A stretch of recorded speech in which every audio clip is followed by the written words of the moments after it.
Hey y'all, it's Gray. I apologize for this rather late upload.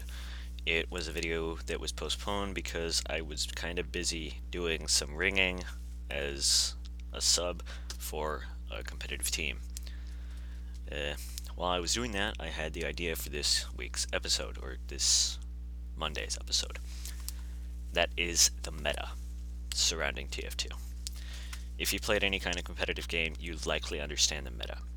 It's what the books have defined as the best strategy, quote unquote. For example, the heavy, as shown here, in Highlander competitive, typically serves a role as defensive the medic simply because his bullet screen is so effective. And I primarily played that during this match, simply because it was my best idea. But then, toward the end of the match, due to my own error, I ended up separated from my team and decided, hey, what if I go on a shooting rampage? I then decided to come around from the back.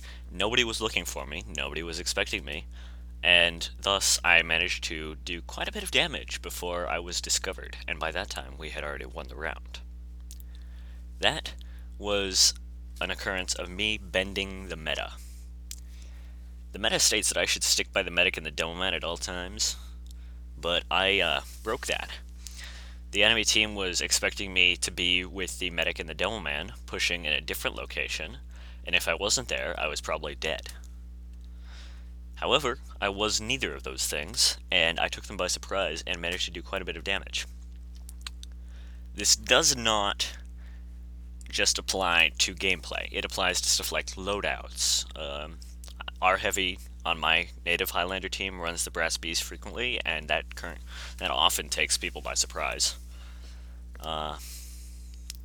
I tend to play as a flanking engineer and demo man, and heavy, as you've seen, and that often goes unexpected. So it isn't just playstyle and loadout. It really needs to be done intelligently. Know thy enemy. If you're not going to follow the meta, you at least have to do something similar to it, because it's the best for a reason. It's really the best strategy, and it plays well when your opponent is trying to expect what you're going to do. So, what would be a bad way to break the meta? Do something that's both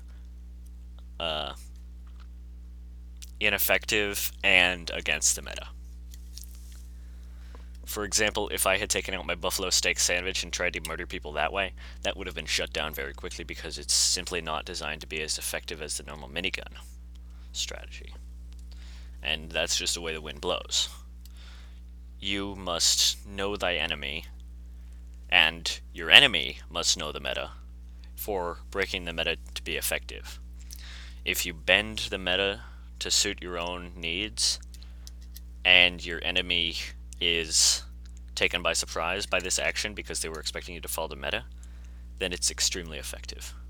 As such, ignorance might be just bliss, because if you don't know the meta, you're less likely to be taken by surprise.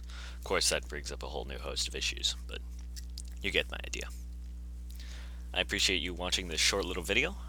See you next time.